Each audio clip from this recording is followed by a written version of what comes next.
ماشي حيا مخيوب هذا مغنس دي السرتيت ماس مخيوب زوف لك ما مرحبا سيسك زوف لك سلام مرحبا بك السلام عليكم. وعليكم السلام ورحمه الله.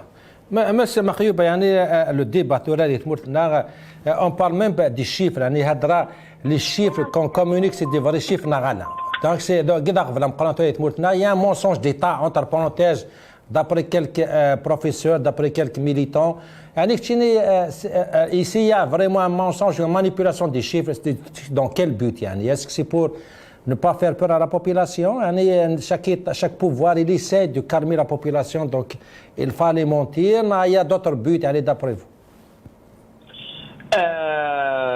Non, le mensonge d'État, il est avéré. Il n'y a qu'à vérifier sur les pages Facebook des pages et des profils des gens, vous verrez le nombre de morts annoncés par jour, rien que sur Facebook, dépasse largement le nombre qui est communiqué par le ministère de la Santé dans le journal de 20 heures. Donc, le mensonge d'État, il est organisé pour que le régime fuit ses responsabilités et essaie de minimiser la catastrophe humaine, la catastrophe sanitaire qui est en Algérie aujourd'hui, et que le régime, comme disait le monsieur avant moi, le régime n'arrive pas à gérer et il en est le seul et unique responsable. Quand le soir, avant-hier, au journal de 20 heures, on annonçait 25 morts, moi j'ai remarqué juste les gens que je connais sur Facebook, qui est très minime, qui est en termes de visibilité par rapport à la population globale, au moins une vingtaine de morts annoncées le jour même dans l'entourage que je connais, qui suit ma page au niveau de Facebook. Alors, imaginez la réalité, c'est l'hécatombe. Avant-hier, on a vu la vidéo d'un professeur en immunologie au CHU de Blimsous qui disait que les chiffres avancés, surtout de contamination avancée par le ministère, il fallait les multiplier fois 30, fois 40. Donc ça, rien que pour les contaminations. Ne parlons pas des décès qui sont à 90% liés au manque, voire à l'absence totale d'oxygène. J'ai fait un live il y a 2-3 jours concernant comment on appelle ça, l'oxygène sanitaire et l'utilisation par certains privés de bouteilles d'oxygène industriel pour alimenter les malades en oxygène sanitaire, et j'ai dit que c'était pas bon, que c'était très mauvais, très dangereux. En même temps, j'ai tiré la sonnette d'alarme concernant le CHU Tizi Ouzou, par exemple, qui est un CHU Tizi Ouzou, qui a une capacité d'avoir de l'oxygène sanitaire en camion-citerne, en camion semi-remorque-citerne, parce qu'ils ont un grand réservoir et ils ont un réseau d'oxygène au niveau du CHU. Et bien ce CHU-là, par décision du ministère de la Santé, ils ont décidé de leur donner 80 bouteilles par jour, ce qui est dérisoire par rapport aux besoins d'un CHU, tel que le CHU Tizi Ouzou. Et en réalité, l'INTGaz, qui est l'ENGI, entreprise nationale des gaz industriels, privatisée par Tammar et Ouihi en 2007 pour 25 millions d'euros, cette entreprise, en réalité, ne donne que 40 bouteilles d'oxygène au CHU Tizi Ouzou. Est-ce que c'est normal? Justement, les informations que vous nous donnez, même les vidéos qu'on voit sur Facebook, d'après le ministère de la Santé, c'est faux. C'est pas que c'est faux, on n'a pas nié que c'est faux, c'est pas faux, mais il fallait pas les diffuser parce que ça fait la panique. On écoute, on va écouter d'abord le ministère de la Santé. واش قال القضية هذه تاع الفيسبوك ورانا في حرب ضد الكورونا. Il faut s'entraider et ne pas diffuser des informations qui vont faire la panique entre la population. On l'écoute. احنا نتأسف كثير على بعض الصور وبعض الفيديوهات عبر مواقع التواصل الاجتماعي. احنا نطلب وطلبنا من زملائنا ونطلب كل المواطنات والمواطنين في وقت حرب كما هذا الهدوء ونتعاملوا مع بعض.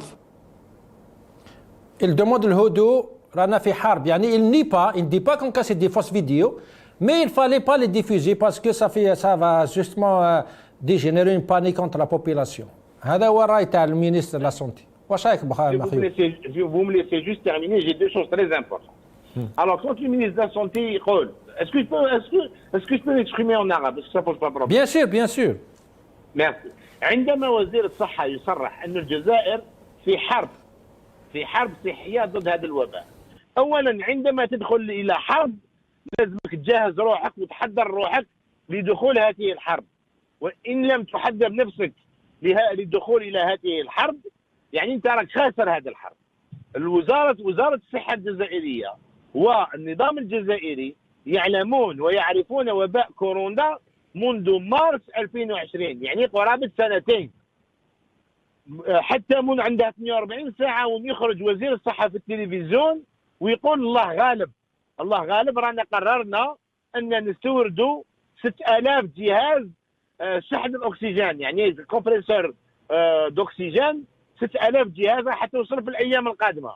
يعني أنت كوزير الصحة راك تعرف أن هناك وباء عالمي وأن قطاع الصحة تاعك ما عندوش الطاقة المادية والبشرية أن يقابل هذا الوباء اللي راك أنت تسميه حرب، وهو محق بهذا المصطلح.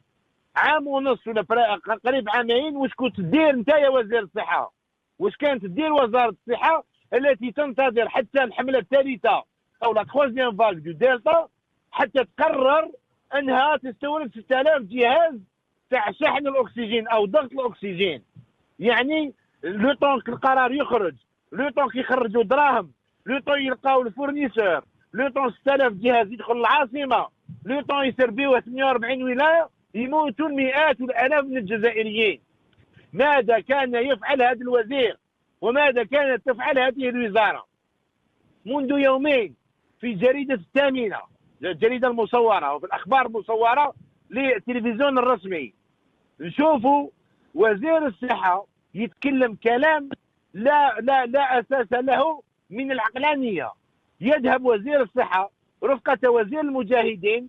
أين وزارة المجاهدين؟ قررت تلقيح عمال وزارة المجاهدين وإطارات وزارة المجاهدين وكما يسموهم هما ذوي الحقوق. هاد ذوي الحقوق اللي 60 سنة مور الاستقلال مازال ما حبوش يخلصوا.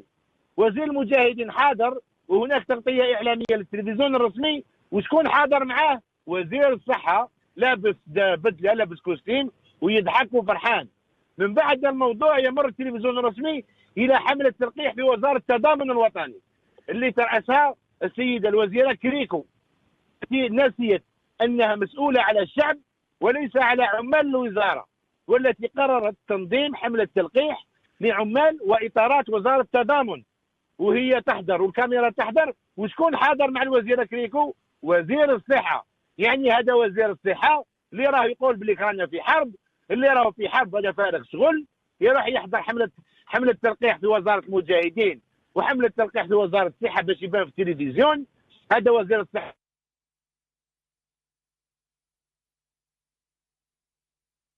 اللي راه يقول بك رانا في حرب، يروح يقابل الحرب، يروح يدير الحرب.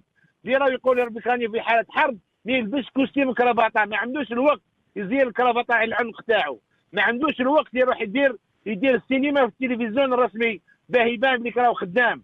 وزير الصحة لازم نحتاجوا يكون في الميدان مع كل إطارات وزارة الصحة باش يقابلوا هذه الحرب كما قال وزير الصحة.